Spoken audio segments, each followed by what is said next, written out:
The email from my mother arrived at exactly 6:43 p.m. on a Tuesday. Family dinner tomorrow.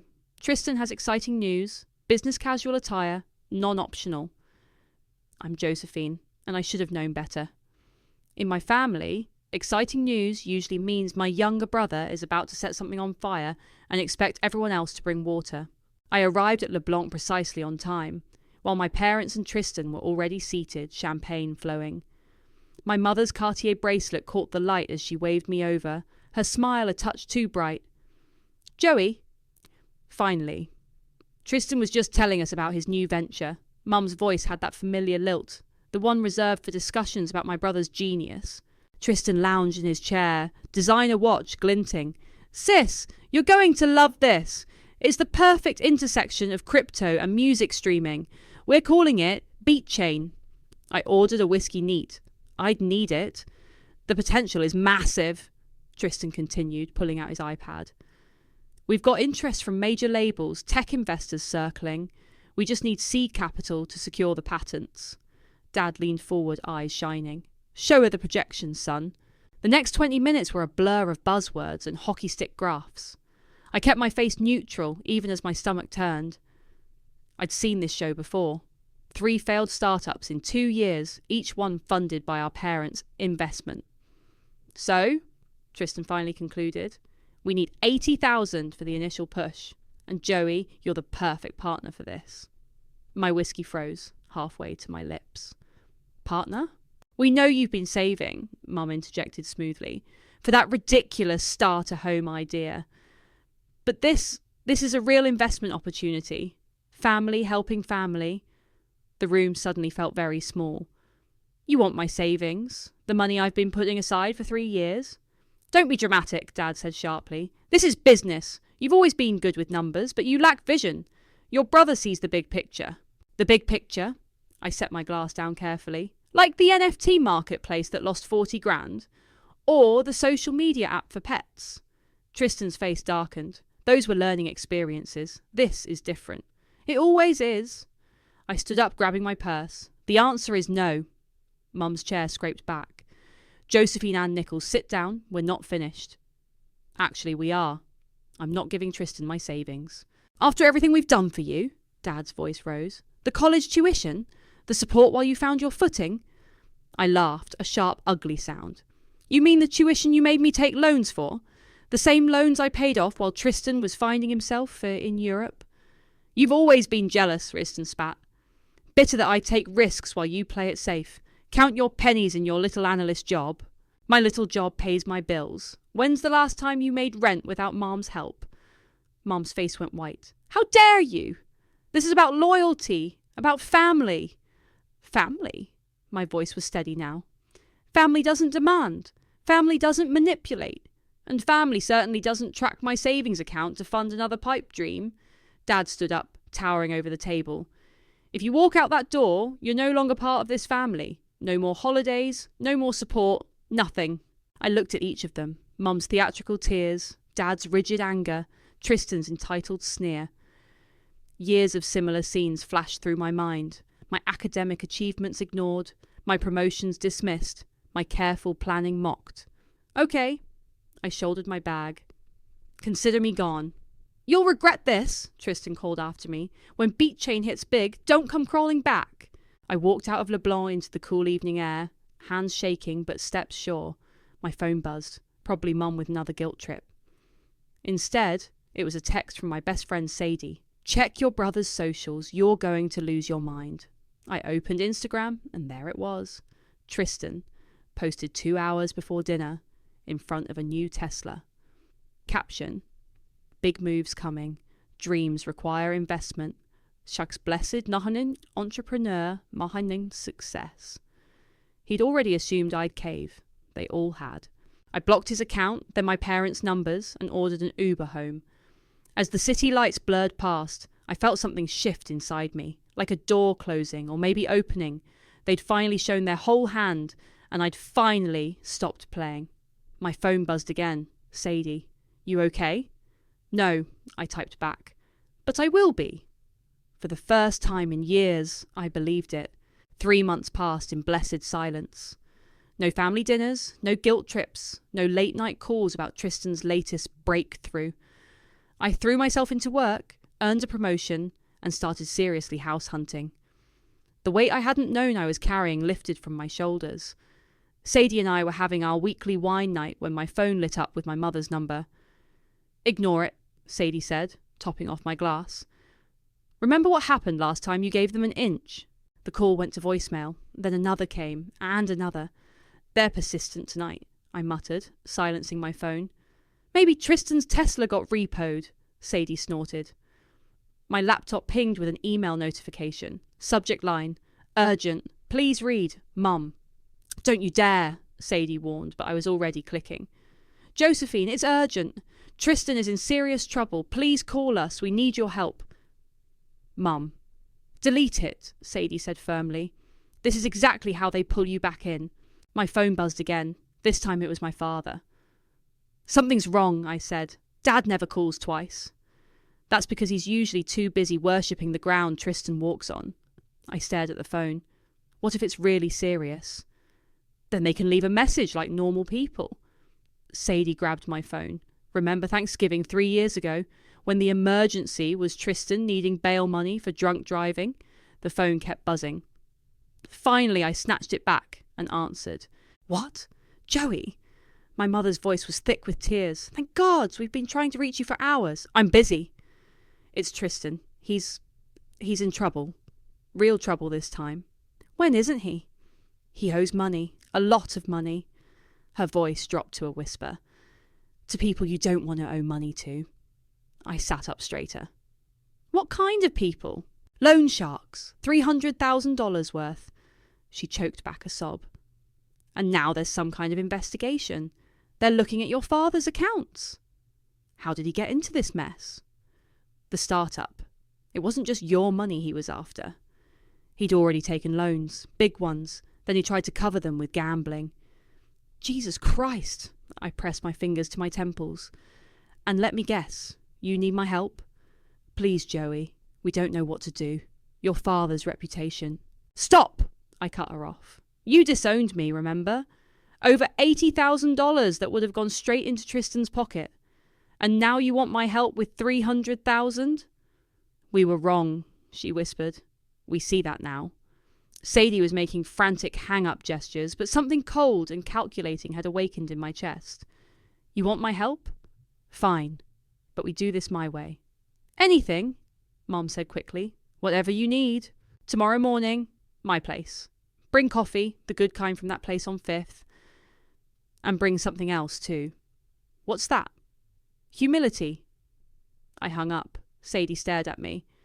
"Tell me you're not seriously considering helping them." I smiled and it felt sharp on my face. "Oh, I'm going to help them, but this time I'm writing the rules."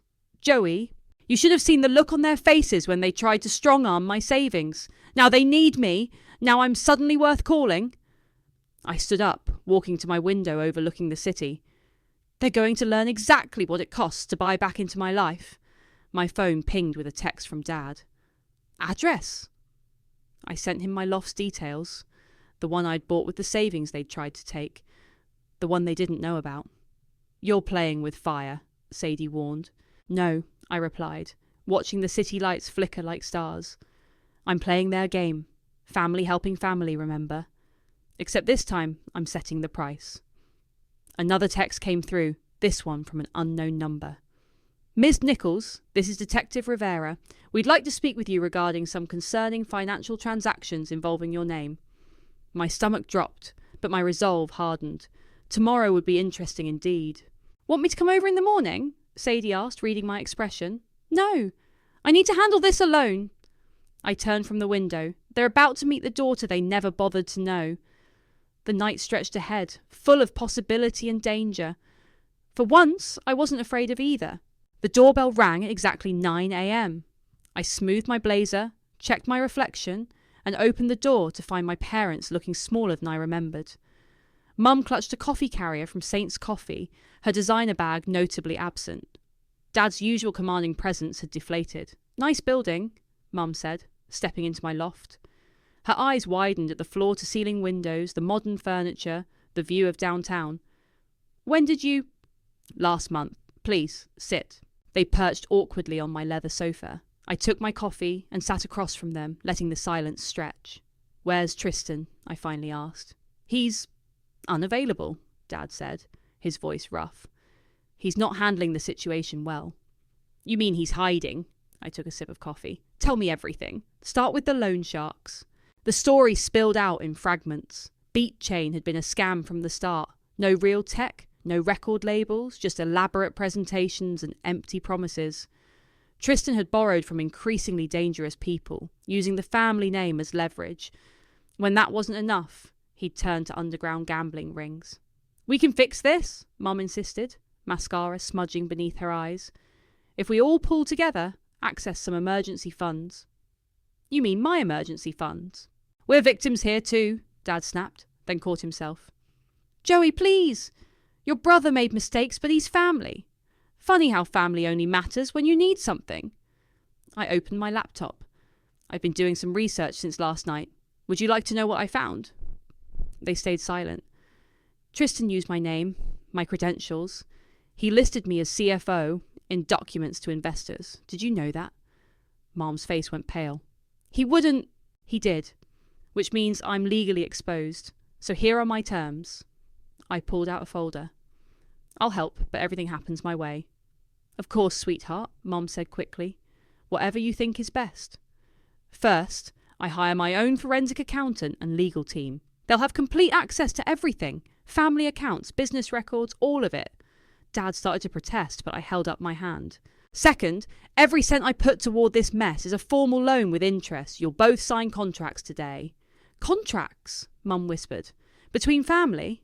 Third, I continued, ignoring her. Dad transfers 35% ownership of his consulting firm to me. Non-negotiable. Absolutely not. Dad stood up. That business is my legacy. The legacy you were saving for Tristan? I smiled thinly. Sit down, Dad. I'm not finished. He sat. Finally, you will all sign a public letter of apology. It will detail how you disowned me for refusing to fund Tristan's schemes. It will be notarized and kept with my lawyer. This is extortion, Dad growled. No, this is business. Isn't that what you taught Tristan? To seize opportunities? To leverage assets? I leaned forward. I'm the only asset you have left. Mum was crying openly now. Why are you being so cruel? Cruel? I laughed. I'm offering to save you from financial ruin and potential criminal charges. I'm being generous. By demanding ownership of my company, by humiliating us. Think of it as insurance against the next time Tristan needs family help. They looked at each other, decades of privilege crumbling between them. What choice do we have? Mum finally asked. The same choice I had 3 months ago. Walk away. I stood up. My lawyer will be here in an hour with the paperwork. Think it over. You've changed, Dad said quietly. No, you're just seeing me clearly for the first time. They left shortly after, taking their cold coffee and wounded pride with them. I waited until the door closed before my hands started shaking. My phone buzzed. A text from an unknown number. I opened it to find photos. Tristan at what looked like a high-stakes poker table, laughing with someone familiar. I zoomed in, my breath catching. It was Aidan, my ex-boyfriend. The one who disappeared 2 years ago after borrowing money for a business venture. Another text followed.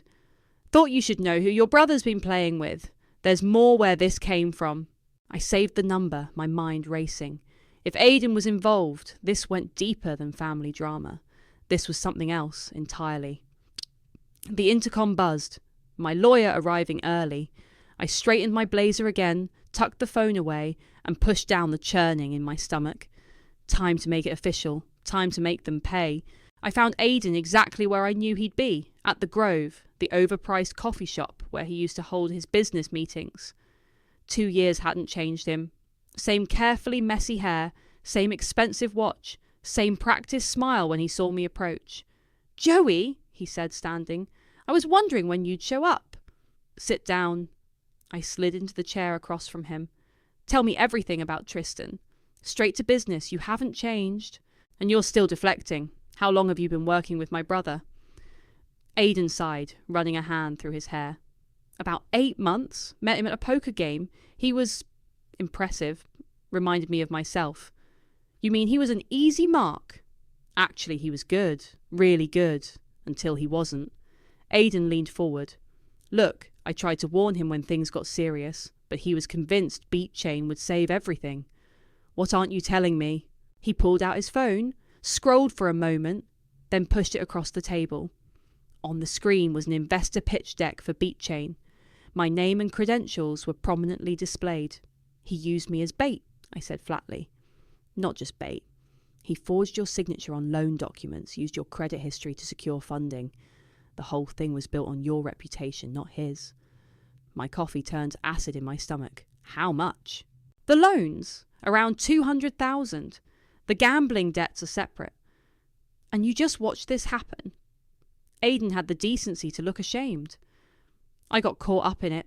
He promised me a cut of Beat Chain, said you were on board just keeping things quiet because of your job. Like I was with your investment opportunity 2 years ago? Joey, I paid you back. After I threatened legal action, I stood up. I need copies of everything. Documents, emails, texts, anything showing Tristan used my name. Why? Planning to turn in your own brother? Planning to protect myself? I pulled out my business card. Send everything to my lawyer by tonight. He'll go to jail. Maybe he should. Aidan grabbed my wrist as I turned to leave. There's something else. Something bigger. The people Tristan owes money to, they're not just loan sharks. They're involved in serious fraud, international stuff. I jerked my hand away. And you know this how? Because I've been working with the FBI for the past year. Informant status, keeping my own ass out of jail. He lowered his voice. Your brother didn't just gamble away money. He laundered it. The room seemed to tilt. I gripped the back of my chair. That's why they're looking at your dad's accounts, Aidan continued. They think it's a family operation. Think you're all in on it. My phone buzzed. A text from Sadie. Where are you? Paisley Smith is here. She says it's urgent. Paisley was my lawyer, and she never made house calls. Send everything to Paisley, I told Aidan. Every detail. If you're playing me again, I'm not. Not this time. He looked tired suddenly. For what it's worth, I'm sorry. About before. About all of this. Save it for your FBI handlers. I left him there, my mind racing. Outside, I called Sadie. What's going on? The police are here, she said quietly. With a warrant for Tristan's laptop. They say it was delivered to your address yesterday. I stopped walking. What laptop? The one your mom dropped off this morning. There's a note saying Tristan left it at their house. Of course, they hadn't just come for coffee today. They'd brought me evidence to destroy. Don't let anyone touch it, I said. I'm on my way. I flagged down a taxi, my hands shaking as I texted Paisley. Need you to handle police at my loft. Possible evidence in federal investigation. Coming now. Her response was immediate. Don't say a word when you arrive. Let me handle everything. The taxi crawled through traffic while my phone exploded with messages. Mum. Please call immediately. Dad. What have you done? Tristan from a new number. You don't understand what you're doing. But I did understand. For the first time, I saw the whole picture. I thought I was dealing with a spoiled brother and enabling parents. Instead, I'd stumbled into something that could destroy us all. The taxi pulled up to my building. Through the lobby windows, I could see police officers, Paisley's sharp suit, Sadie's worried face. And there, on my coffee table, was Tristan's laptop, probably filled with enough evidence to put him away for years. My brother had finally given me the power to destroy him. The question was, could I live with the consequences? The laptop contains extensive evidence of financial fraud, Detective Rivera explained, seated in my living room. Your brother was quite thorough in his documentation. Paisley, my lawyer, sat beside me, her expression carved from stone. My client had no knowledge of these activities. And yet, Rivera said, her name is all over these documents. CFO of Beat Chain Enterprises, signatory on multiple loans, personal guarantor for investment contracts. All forged, I said quietly. We believe you. Rivera leaned forward. That's why we're here. We need your cooperation. Sadie paced behind us, practically vibrating with tension. The police had been here for 2 hours, combing through files that showed just how deep Tristan's deception went. What kind of cooperation? Paisley asked. We need Miss Josephine to maintain normal contact with her family, act as if nothing has changed. Rivera's eyes met mine. While wearing a wire. The room went silent. Absolutely not, Paisley snapped. My client won't be put at risk. She's already at risk, Rivera countered. These people Tristan's involved with, they don't care about family ties. If this operation goes south, everyone connected to Beat Chain becomes a target. My phone buzzed. Mum again. 17 missed calls since this morning. I'll do it, I said. Joey, no, Sadie protested. On one condition, I turned to Rivera. I want immunity, not just from this investigation, but from anything they try to pin on me later. Paisley nodded approvingly. Rivera pulled out a document. Already prepared. Full immunity in exchange for your cooperation. There's something else you should know, I said, pulling out my phone. I showed them the photos of Tristan and Aidan. My ex-boyfriend claims he's been working with the FBI. Rivera's expression didn't change. Mr. Carter has been helpful, but his information only scratches the surface. And my parents. We believe your father's company was used to clean money. Whether he knew or not remains to be seen. I thought about Dad's face when I demanded 35% of his company. He hadn't just been angry, he'd been scared. What do you need me to do? Call your mother back. Accept her next invitation. Act concerned but cautious. We'll handle the rest. After Rivera left, Paisley turned to me. You understand what you're doing? This could tear your family apart. They did that themselves. I picked up my phone. The question is, what will they do to save themselves? I called Mom back. She answered on the first ring. Joey! Thank God. We need to talk. Dinner tonight. Just family. I'm not sure that's a good idea. Please, she begged.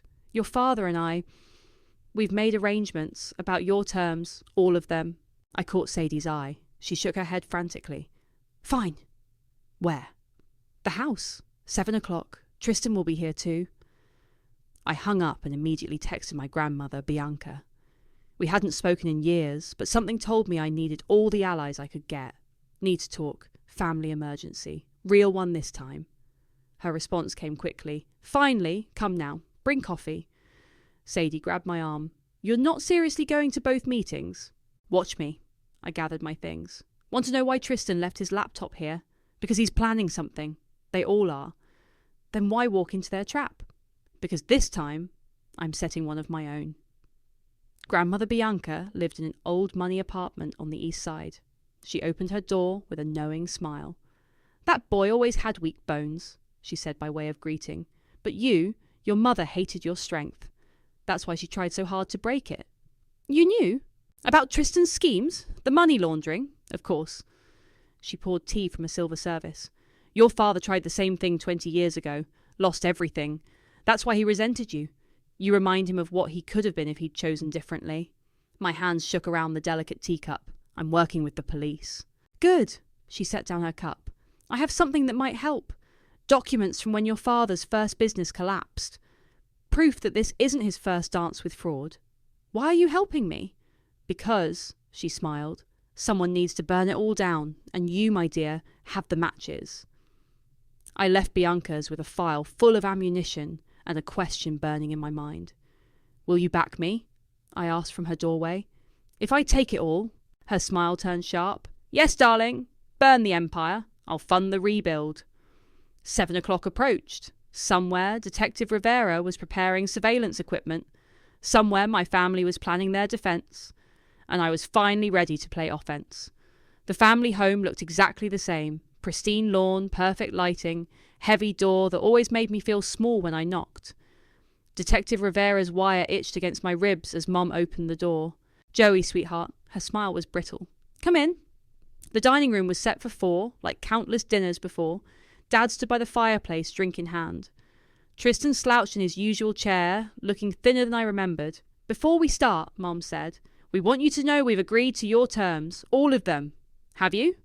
I sat down, noting how they'd positioned themselves around me. Even the public apology. Everything, Dad said.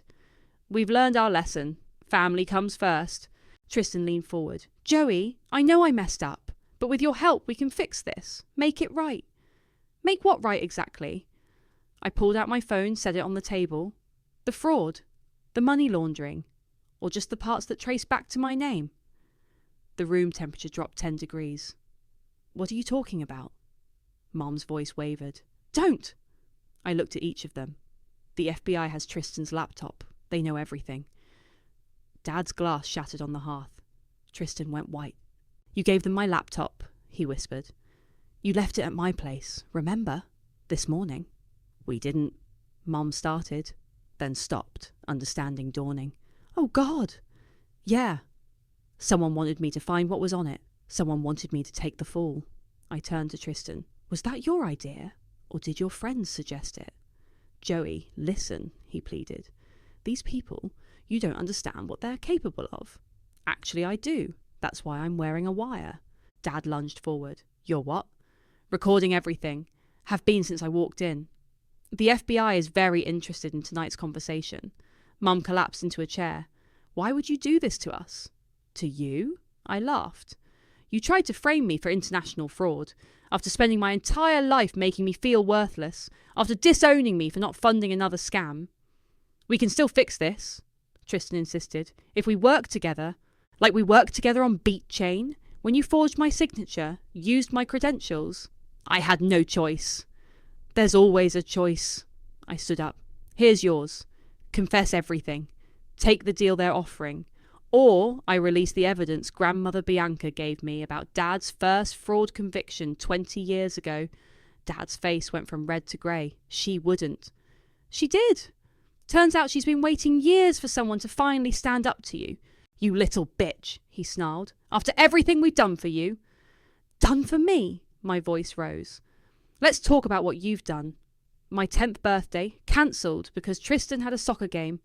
My college fund, emptied for his first failed business. My graduation, you left early because he had a networking event. That's not fair, Mum protested. No, it wasn't fair. None of it was fair. But this, I gestured around the room, this is justice. Tristan stood suddenly, chair scraping back.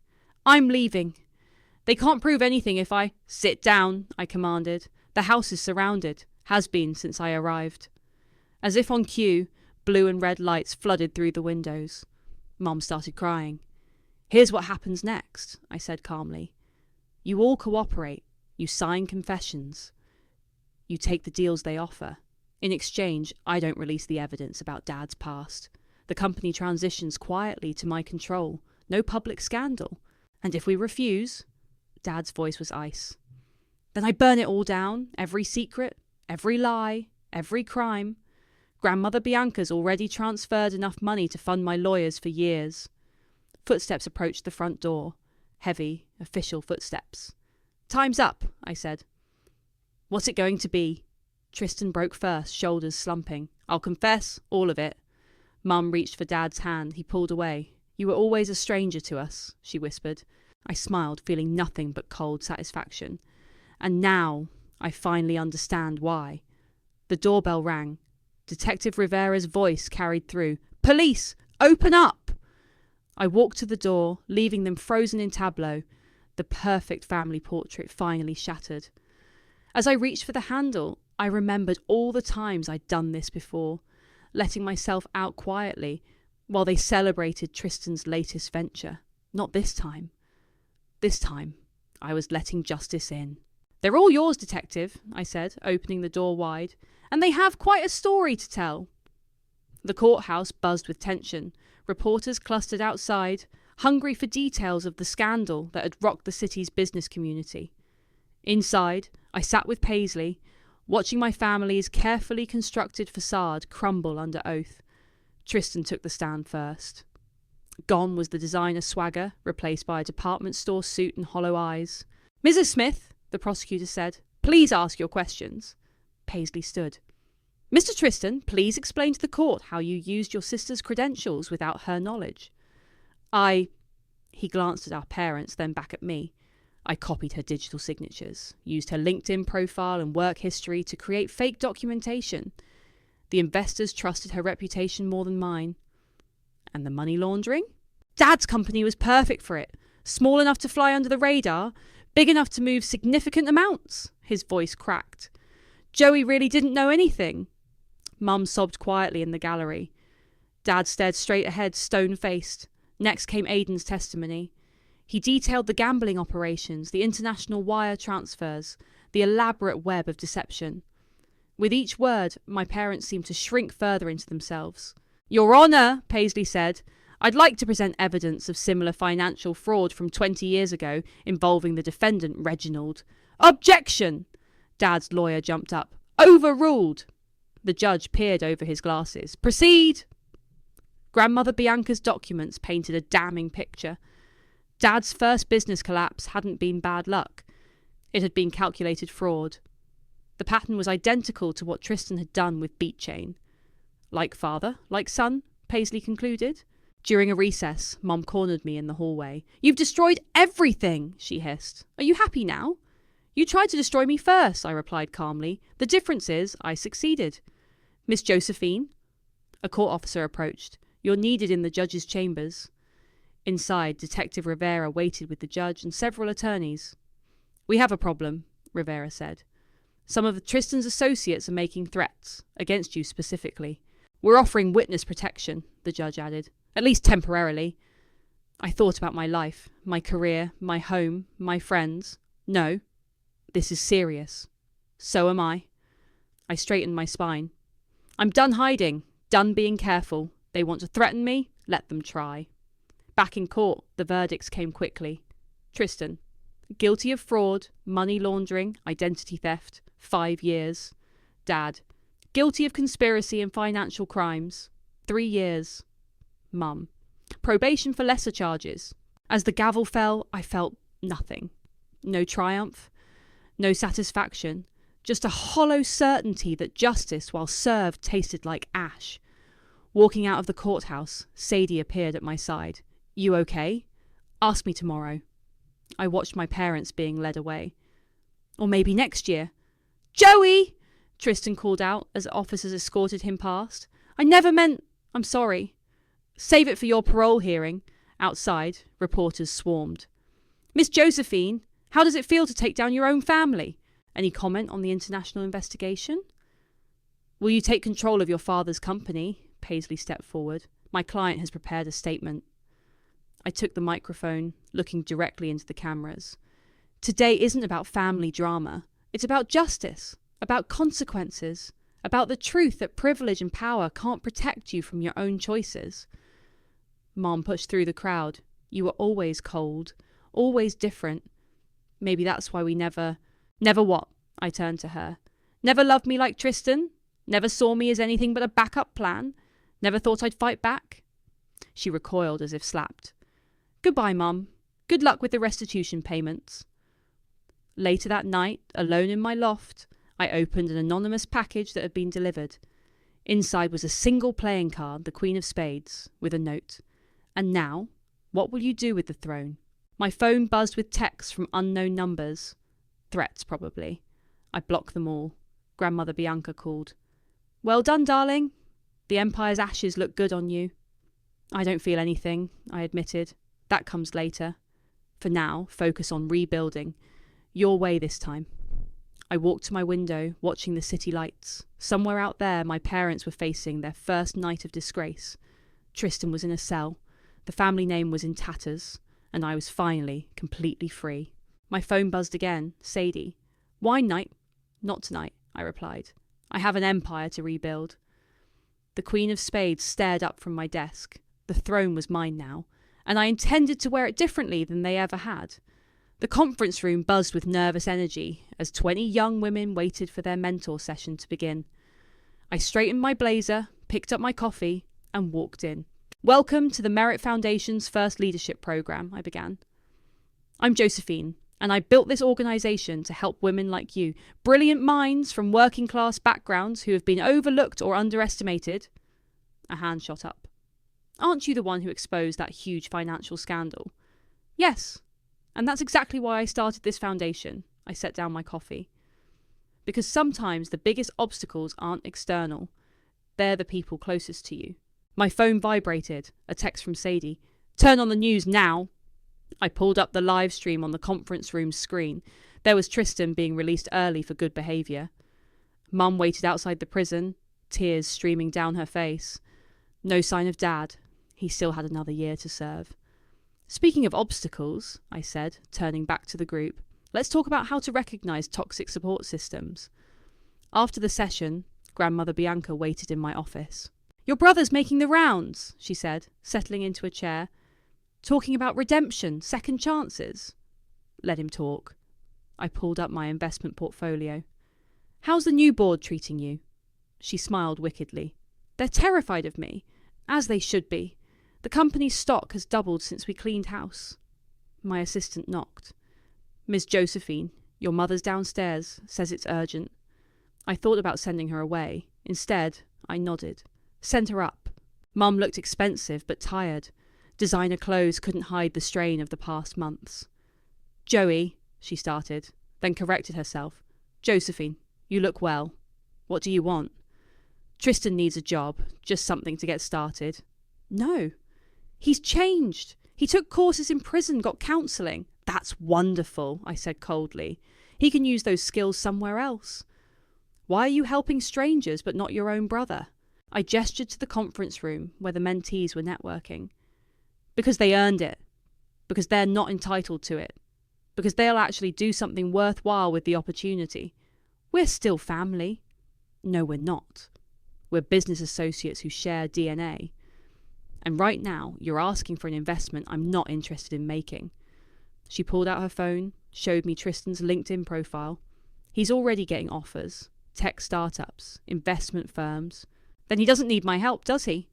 Those offers will disappear when they do their due diligence, unless I vouch for him, I laughed. That's why you're really here. You need my reputation to rehabilitate his. Please, she whispered. Just one good word. Like all the good words you never said about me. Grandmother Bianca cleared her throat. I believe this meeting is over, Vanessa. Mum left, shoulders slumped. Bianca poured us both tea. You know he'll try something eventually, she said. It's in his nature.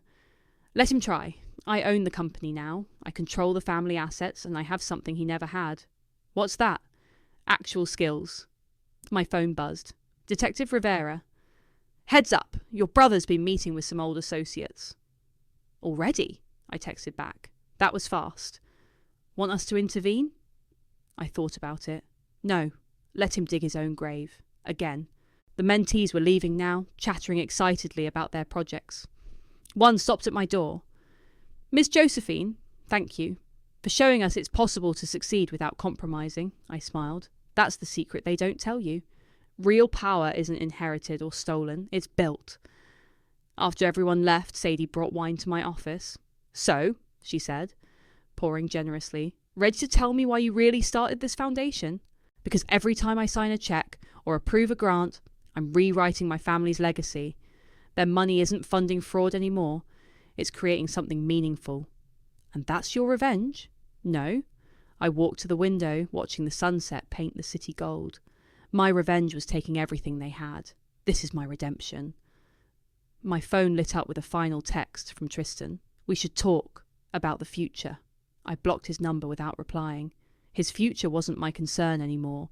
They say revenge is like drinking poison and hoping the other person dies. But mine? Mine tasted like victory, like freedom, like finally becoming the person they never thought I could be. And I'd drink to that any day.